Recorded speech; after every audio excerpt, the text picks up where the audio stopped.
Mesdames et messieurs, bienvenue et merci de suivre les informations sur RTI. Voici les titres de cette édition. Un contrat de prestation de services entre l'État de Côte d'Ivoire et le groupe SGS a été signé hier jeudi à la primature. Il prend en compte un projet de gestion écologique des déchets électriques, électroniques et autres pneus usagés. Plus de détails dans quelques instants. Ce sera avec Alexis Ouedraogo. Le FAFSI, le fonds d'appui aux femmes de Côte d'Ivoire à 6 ans. L'événement a été célébré hier jeudi à Bobo par les femmes du district d'Abidjan. Et c'était en présence de la première dame de Côte d'Ivoire, Madame Dominique Ouattara. La ministre de l'Éducation nationale, de l'enseignement technique et de la formation professionnelle, Kandia Camara, a procédé hier jeudi au lancement officiel de la distribution des kits scolaires à partir de Tia Salé. Ce sont au total 4 millions de kits scolaires qui seront distribués sur toute l'étendue du territoire national. Nous vous le disions à l'instant, un contrat de prestation de services entre l'État de Côte d'Ivoire et le groupe SGS a été signé hier jeudi à la primature. Il prend en compte un projet de gestion écologique des déchets électriques et électroniques et autres pneus usagés. Une signature qui ouvre le champ à la filière moderne de gestion de déchets industriels et autres secteurs du recyclage. Alexis Ouedraogo. Dans un ordinateur que vous mettez à la poubelle, il n'y a pas moins de 4 kg de plomb et d'autres éléments toxiques pour la santé. Un récent rapport des Nations Unies indique que la planète tout entière roule sous le poids des déchets industriels, électriques ou électroniques, alors que le taux de collecte et de recyclage reste faible. Ce jeudi à la primature, pour prendre le taureau par les cornes, l'État de Côte d'Ivoire a signé un contrat de prestation de services avec la société SGS en charge de la mise en œuvre de solutions intégrées dans le dit secteur. La mise en place de cette filière contribuera non seulement à l'amélioration de la gestion des déchets dangereux, mais d'assurer la protection de l'environnement et de générer environ 10 000 emplois verts. Le groupe entend déployer ses actions à compter du 15 octobre prochain. Le transfert de déchets est interdit, mais il est facile de passer à travers cette interdiction en faisant une fausse déclaration. Donc nous allons nous atteler à faire ce contrôle. Nous allons nous atteler à faire la collecte pour le compte du gouvernement de la redevance qui servira à financer l'intégralité de la filière de recyclage. Mieux, l'entreprise s'engage à encourager et apporter son expertise aux jeunes structures déjà engagées dans le secteur. Il y a beaucoup d'intervenants déjà dans la filière. Il faut les encourager, il faut les garder. Mais il faut faire en sorte qu'ils aient les conditions également de faire un travail de qualité. Ils jouent un rôle très important, mais même leur activité pourra être valorisée et mieux financée à travers le programme. L'éco-participation devrait financer ces opérations de traitement des déchets.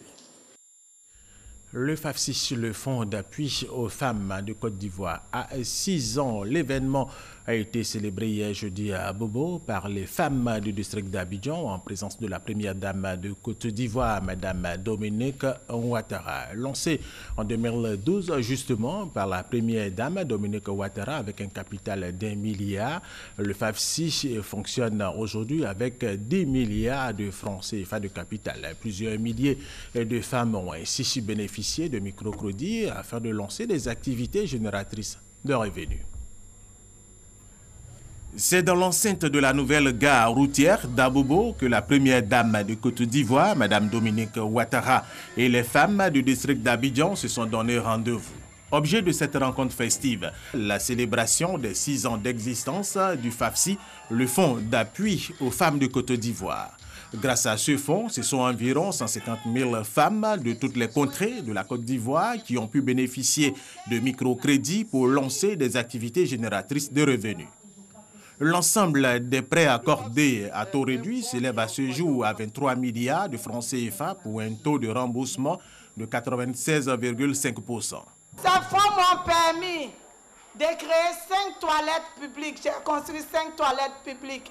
J'ai créé un centre d'alphabétisation dans mon marché pour que les femmes apprennent à écrire et à lire. J'ai créé un bureau dans mon marché. J'ai fait aussi du vivrier parce que j'ai ravitaillé mon marché moi-même. Maman Dominique Ouattara, tu es cette maman-là même que toute la terre entière souhaiterait avoir. Mais nous, la Côte d'Ivoire, femmes de Côte d'Ivoire, nous t'avons comme maman, mais nous sommes fiers. Nous sommes fiers de toi, maman. En croit la ministre Ramatali Bakayoko, la mise en œuvre du FAFSI est un véritable levier d'autonomisation de la femme. Selon elle, le succès rencontré par ce fonds est à mettre à l'actif de l'initiatrice, la première dame Dominique Ouattara. Nous devons donner à l'émergence un visage féminin. Je reste en effet convaincue que les femmes ont leur partition à jouer pour la réalisation de l'émergence, qui est la finalité de la grande vision du président de la République, son Excellence M. Alassane Ouattara. C'est pour cette raison, mesdames et messieurs, que nous devons tous soutenir les femmes, à l'instar de Madame la Première Dame, car il est établi qu'aider une femme, c'est aider toute une nation.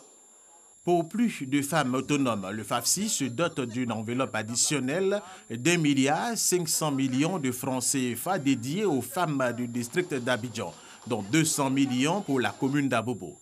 De quoi réjouir l'initiateur de la tenue de cette cérémonie à Abobo, le ministre d'État, ministre de la Défense, Ahmed Bakayoko. Madame la Première Dame, quand vous soulagez les femmes de Côte d'Ivoire, vous aidez le gouvernement dans son travail de politique sociale. Car les femmes produisent de la richesse, les femmes sont autonomes et ça aide à la croissance et ça aide à apaiser les cœurs et le gouvernement peut travailler dans un environnement serein. Ce que Mme Ouattara fait avec vous va permettre d'aider vos familles, va permettre d'éduquer vos enfants, va permettre de faire en sorte que ces enfants soient un jour l'avenir de la Côte d'Ivoire et un bonheur pour vos familles. Pour sa part, la première dame, Mme Dominique Ouattara, a exhorté les femmes de Côte d'Ivoire à souscrire massivement au FAFSI pour jouer pleinement leur partition dans le processus de développement de la Côte d'Ivoire. Constitué à l'origine d'un fonds de démarrage d'1 milliard de francs CFA, le FAFSI est aujourd'hui doté d'un capital de 10 milliards de francs CFA généreusement octroyés par le président de la République. Il est important de rappeler ici que les prêts du FAFSI sont octroyés sans garantie ni frais de dossier et à un taux préférentiel. Le fonds s'adresse à toutes les femmes de Côte d'Ivoire sans distinction d'ethnie ou de religion, car chacune d'entre elles représente un pilier essentiel à l'équilibre de notre société.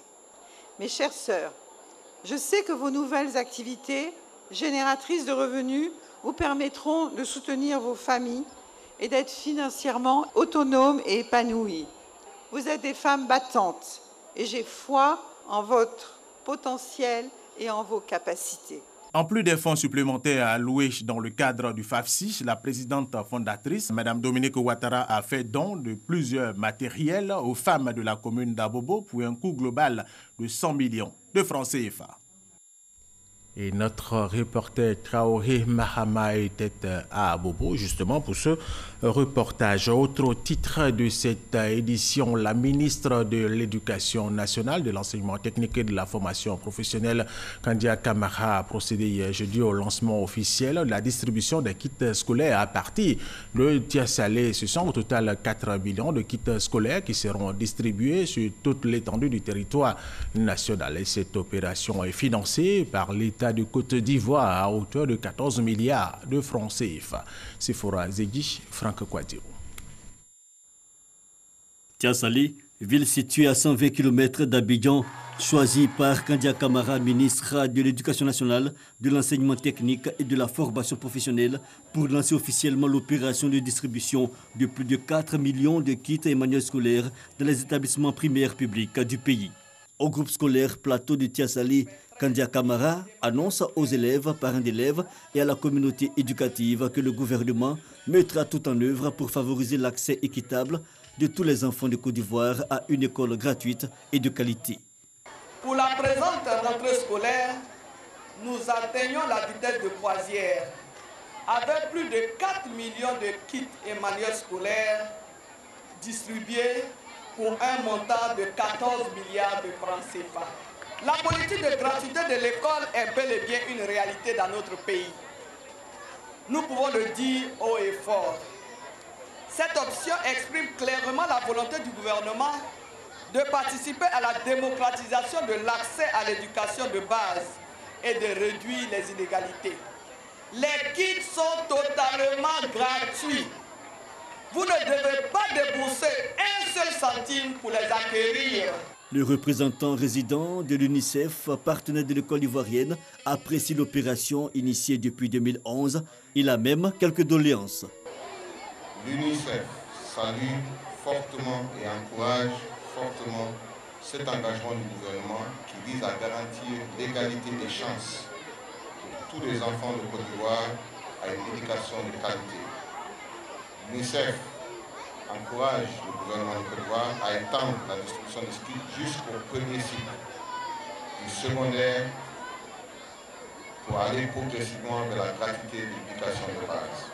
Cette opération de distribution de kits et manuels scolaires est une bouffée d'air pour les parents et suscite la joie des enfants. Nous vous remercions de tout cœur pour le soulagement que vous nous apportez en nous distribuant gratuitement des kits scolaires dès le début de l'année. Votre geste est un grand soutien à nos parents, dont les moyens ne suffisent pas toujours pour acheter nos fournitures scolaires. C'est un sentiment de joie. Vous voyez que ça allège la tâche des parents. Parce que si vous calculez ce que contient un kit, c'est au moins 10 000. Nous en sommes très heureux et reconnaissants au gouvernement. L'opération de distribution de kits et manuels scolaires dans les établissements primaires publics de Côte d'Ivoire a démarré en 2011. Jusqu'à ce jour, plus de 25 millions de kits et manuels scolaires ont été distribués. L'État a investi plus de 79 milliards pour la gratuité de l'école en Côte d'Ivoire. Et toujours dans le domaine de l'éducation, l'établissement scolaire turc d'Abidjan rouvre ses portes pour l'année scolaire 2018-2019 après 2 années de fermeture. Il avait été fermé à la demande de l'autorité turque lors du push manqué en juillet 2016 en Turquie. Plus de détails avec Franck Kouadio. Bonne nouvelle pour les parents d'élèves de l'école Marif de Turquie. L'école ouvre ses portes à nouveau pour l'année académique 2018-2019 après 2 ans de fermeture à la suite du coup d'État manqué dans ce pays en 2016. Notre grande différence est aussi que nous donnerons une méthode mécanique. Parce que quand le temps passe avec l'Internet, avec la globalisation du monde, les gens changent. On a déjà perdu beaucoup de respect, beaucoup de valeurs, mais les valeurs, ce sont notre priorité. Le président des parents d'élèves exhorte tous les parents à venir inscrire leurs enfants. Des innovations sont annoncées pour cette année académique, au nombre desquelles l'amélioration des conditions de travail des enseignants. Le staff pédagogique est toujours en place. Cap à présent sur Mbayakro où les populations de cette commune n'ont plus le sommeil tranquille. Depuis lundi dernier, le fleuve Nzi est sorti de son lit, conséquence des pluies diluviennes qui tombent dans les pays situés au nord de la Côte d'Ivoire. L'accès de la ville par la route de Bouaké est devenu impossible. Si aucune perte en vie humaine n'est enregistrée, les dégâts matériels sont énormes. Soro Corona, RTI Bouaké. De Bouaké, accéder à la ville d'Mbayakour par la route est chose impossible depuis quelques jours. Une partie de cette route est envahie par l'eau sur une distance de 500 mètres pour une profondeur de 50 cm. En effet, depuis le lundi dernier, le Nzi est sorti de son lit. Conséquence des grosses pluies qui s'abattent sur la ville. Et du dimanche au lundi 17 septembre, il y a eu la montée des eaux.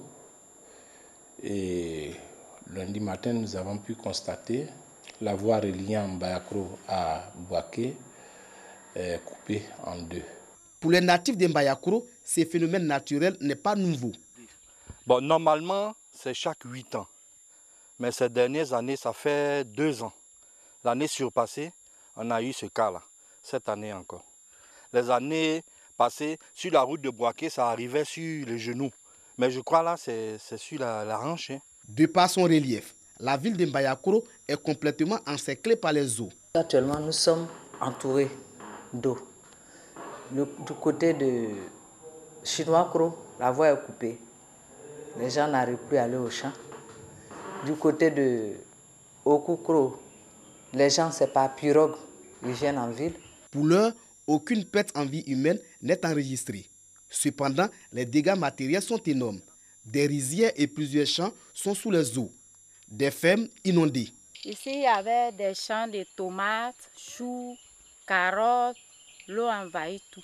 Je pourrais dire que j'ai fait quelque chose de 4 hectares de riz et tout est sous l'eau. La porcherie commence à prendre le coup aussi. Au niveau des poulets, j'ai tout perdu. J'avais 450 poulettes. Chaque jour, le niveau de l'eau connaît une légère hausse. Pour éviter des surprises désagréables, les autorités administratives sensibilisent les populations tout en prenant des dispositions. Nous avons envisagé des mesures au cas où cela arriverait. Ce serait de loger ceux qui habitent donc dans ces lieux-là, de les loger dans les établissements. La ville de Mbayakoro n'est pas la seule localité à connaître cette situation. Plusieurs autres villes du pays, situées aux abords des fleuves et cours d'eau, vivent également les conséquences de la montée des eaux. Soro Corona RTI Boaké. Après Mbayakro, rendons-nous à Yamoussoukro, la capitale politique de la Côte d'Ivoire, où se tient le séminaire de la Direction générale du Trésor et de la comptabilité publique, un séminaire bilan à mi-parcours 2018. Pendant 2 jours, les agents et cadres du Trésor vont apprécier les résultats obtenus par cette administration publique au premier semestre de l'année en cours. Jean-Luc Bangokwabe. Le Trésor public à l'heure du bilan. Un bilan qui intervient au terme du premier semestre 2018 et qui vise à évaluer l'état de réalisation des objectifs fixés en début d'année. Cette rencontre qui mobilise une centaine de cadres et agents du Trésor à Yamoussoukro se veut une plateforme de propositions concrètes. Il s'agira précisément de finaliser l'opérationnalisation du compte unique du Trésor, d'assurer la gestion active de la trésorerie, d'assurer l'interconnexion des bases de données Trésor, DGI, douane, d'achever le déploiement des outils modernes de communication dont le CODIR à distance, Baobab et ClickView dans au moins 20 postes comptables. Ces assises contribueront à renforcer les acquis de cette administration qui s'est vu décerner en juin dernier le prix panafricain du service public 2018 à Marrakech au Maroc. Sans vouloir anticiper sur les résultats, je peux me permettre d'affirmer, à travers les signaux positifs que je reçois en ma qualité d'autorité de tutelle, que vous êtes engagés dans la bonne direction. Je voudrais vous féliciter à nouveau et vous encourager à persévérer dans cette voie afin de maintenir le cap de la performance. Si la gestion rigoureuse des deniers publics reste le corps de métier du Trésor, l'autre défi à relever en 2018 est de réussir à mobiliser 1310 milliards de francs CFA sur les marchés monétaires et financiers. Et sachez que dans le cadre de sa politique de renforcement de la couverture sociale, le ministère de l'Emploi et de la Protection sociale a initié, en collaboration avec la CNPS, la Caisse nationale de prévoyance sociale, avec l'appui du ministère des Transports, une session de sensibilisation et de réflexion sur la couverture sociale des travailleurs salariés du secteur des transports routiers. Objectif, faire connaître les avantages liés à l'immatriculation à la CNPS. Amadou Ouattara, Walter. Dans son adresse à la nation le 6 août dernier, le président de la République, Alassane Ouattara, a promis orienter ses actions et celles de son gouvernement sur le social. La CNPS, Caisse nationale de prévoyance sociale, adhère à cet élan. Aujourd'hui, ce sont les travailleurs salariés du secteur des transports routiers qui bénéficient de 2 jours d'information sur les avantages à être déclarés à la CNPS, la pension de retraite, la prise en charge en cas d'accident, entre autres. L'État a pensé aujourd'hui à venir dans notre secteur afin de nous dire de bonnes nouvelles. Je crois que c'est salutaire. Ça va nous sécuriser. Les enjeux de la protection sociale, un thème que réunit ministère des Transports et ministère de l'Emploi et de la Protection sociale afin de promouvoir davantage les mécanismes de protection sociale des travailleurs du secteur du transport. Couverture maladie universelle et protection sociale contre les accidents de travail, contre la maladie, pour la maternité, etc., constituent un ensemble de mesures qui vont permettre aux travailleurs du secteur du transport d'exercer ce que nous appelons dans notre jargon un travail décent. Quelle que soit la rémunération qu'un travailleur peut avoir, s'il n'a pas de couverture sociale, il reste dans une situation très fragile et très précaire. Et c'est pour cela que dans cette mouvance de développement du social, la CNPS a toute sa place et la CNPS va jouer tout son rôle. Les contributions du Haut Conseil et du patronat, des entreprises de transport routier ainsi que l'expérience des pays invités, à savoir le Niger et le Burkina Faso, sont attendues. La loi prévoit aujourd'hui que pour être transporteur, il faut être constitué en entreprise. Et pour être constitué en entreprise, les documents à fournir par l'entrepreneur comprennent nécessairement un certificat de déclaration de l'employé à la CNPS. Donc nous pensons qu'à partir de ce moment-là, le ministère des Transports, dans le cadre de sa réforme, a déjà prévu tout le dispositif institutionnel. Les plus hautes autorités du pays nous ont apporté un grand appui en prenant des textes en la matière qui contraignent beaucoup plus les transporteurs routiers à se mettre en règle pour la sécurité sociale de leurs chauffeurs, les travailleurs. Plus de 800 000 travailleurs salariés routiers et 120 000 travailleurs indépendants du secteur des transports constituent le cœur cible de cette campagne. L'organisation non gouvernementale Alliance Côte d'Ivoire s'intéresse à la formation de journalistes. Elle a organisé un séminaire de formation des journalistes sur la tuberculose. Ce séminaire a pour but la mise à niveau des connaissances des journalistes d'investigation sur cette pandémie. Christian Dago, Franck Kouadio. Une vingtaine de journalistes membres de l'Association des journalistes d'investigation de Côte d'Ivoire formés sur la tuberculose, les types de tuberculose, les facteurs d'éclosion de la maladie, le dépistage et le traitement, l'interaction entre la tuberculose et le VIH sont autant de problématiques abordées à ce séminaire.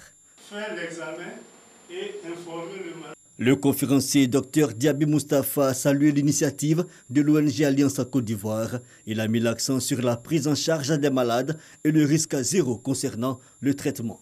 La rencontre donc de ce matin a pour objectif de mettre à la disposition des journalistes les informations fiables sur la maladie en termes de définition, en termes de mode de transmission, en termes de modalités de traitement, de centres où la prise en charge peut être faite, mais également les efforts consentis par l'État dans le sens de l'accessibilité des populations aux soins tant préventifs que curatifs et surtout les moyens de prévention. À une semaine du sommet de l'ONU sur la tuberculose qui se tiendra à New York aux États-Unis, organisateurs et participants s'en félicitent. La lutte contre la tuberculose demande l'engagement de l'État à tous les niveaux.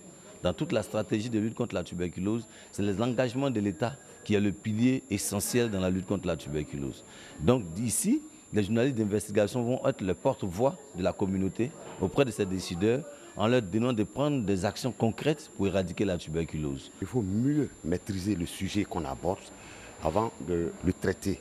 Et c'est dans ce cadre que j'ai demandé à ce qu'en prélude aux prochaines assemblées de l'ONU, sur la question, le 26 septembre, il fallait que nos journalistes, nous, journalistes d'investigation, on soit mieux outillés sur la question liée au traitement de la tuberculose et du sida. L'Organisation mondiale de la santé fait de 2018 l'année de plaidoyer pour la tuberculose. Franck Kouadio, toujours en santé, tous les 21 septembre a lieu la journée mondiale de la maladie d'Alzheimer. L'Organisation mondiale de la santé, OMS, estime Aujourd'hui, à 47,5 millions, le nombre de personnes dans le monde atteintes de démence, avec 900 000 personnes atteintes de maladie d'Alzheimer. La maladie d'Alzheimer engendre le déclin progressif des facultés cognitives et de la mémoire.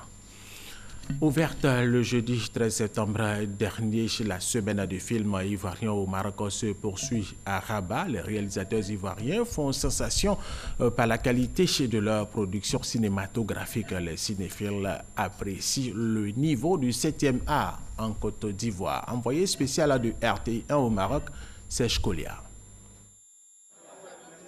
La Benjamine du cinéma ivoirien Stéphanie Affi a visiblement conquis le public de la grande salle du centre cinématographique marocain. J'ai apprécié très bien le film. J'ai compris beaucoup de choses aussi dans le film. Vraiment, c'était super.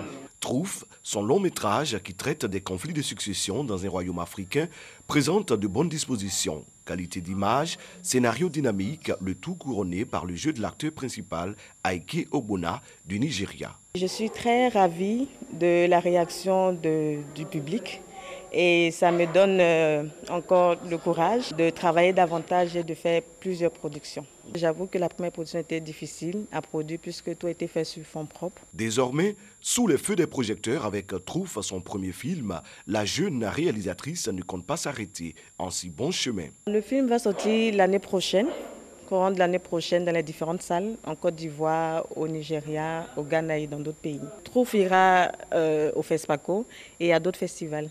Voilà, faire du bon travail qui sera encore apprécié par le public. Confirmation pour l'interprète de Kadi Touré. La réalisatrice est absente à cette 3e édition de la semaine du film ivoirien au Maroc, mais son œuvre fait sensation. Déjà, j'avais suivi Interprète 1 et c'était vraiment magnifique. Et là, j'ai suivi le second et vraiment la réalisation était au top. Le scénario a été parfaitement imaginé. La fin nous a beaucoup marqué parce qu'on ne s'attendait pas du tout à ce genre de scénario. On espère qu'il y aura encore d'autres productions comme ça, avec un bon niveau, avec un bon casting et une bonne réalisation.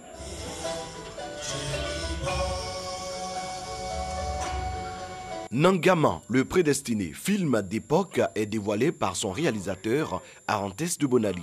C'est la première fois qu'il est projeté et les cinéphiles du Rabat en ont la primeur. Je considère ça aujourd'hui comme une étape de l'avant-première qui permet de constater la réaction du public vis-à-vis d'un film. C'est un film d'auteur et ce film d'auteur pour moi c'est d'abord le grand festival et les rencontres des critiques et autres. Tous les soirs, depuis le jeudi 13 septembre, le public du Rabat a droit à un film ivoirien.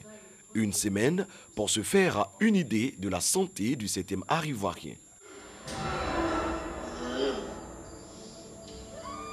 Le cinéma ivoirien est aussi malheureusement en deuil. L'acteur Ahmed Souané est décédé hier en début de soirée. Malade, il souffrait depuis plusieurs mois.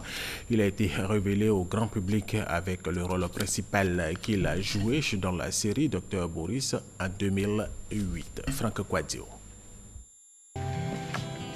Alice, oui? Dis-moi, ton oncle. La mine sympathique et attachante, Ahmed Souané tranchait dans le décor de cet hôpital. La série fiction Dr Boris en 2008 lui collait bien la peau. Hélas, Ahmed Souané, hier 20 septembre, a laissé entendre son dernier coup de clap en début de soirée dans une clinique de la place. Un décès qui laisse orphelin le 7e art ivoirien. Ahmed Souané, un des porte-flambeaux de la nouvelle génération d'acteurs ivoiriens, s'en est allé. Sa carrière cinématographique est lancée en 2001 avec Sidiri Bakaba dans Roue libre, mais il est révélé au grand public par son rôle dans Caramel de Henri Duparc en 2005 et surtout Dr Boris en 2008. Son dernier projet, il ne le verra pas éclore. Il était le personnage principal d'une série Au milieu d'un rêve, une série de 26 épisodes réalisée par une major de Bollywood en Inde, en coproduction avec la radio-télévision ivoirienne RTI. Adieu l'acteur, adieu l'artiste.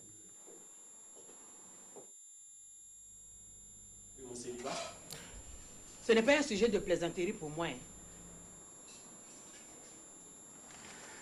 Tu sais, Seront enterrés ce vendredi au cimetière de Williamsville. Et c'est la fin de cette édition supervisée par Victorine Yaoyoboué. Merci aux techniciens, merci aux réalisateurs, merci à vous de l'avoir suivi et restez avec nous sur RTI 1.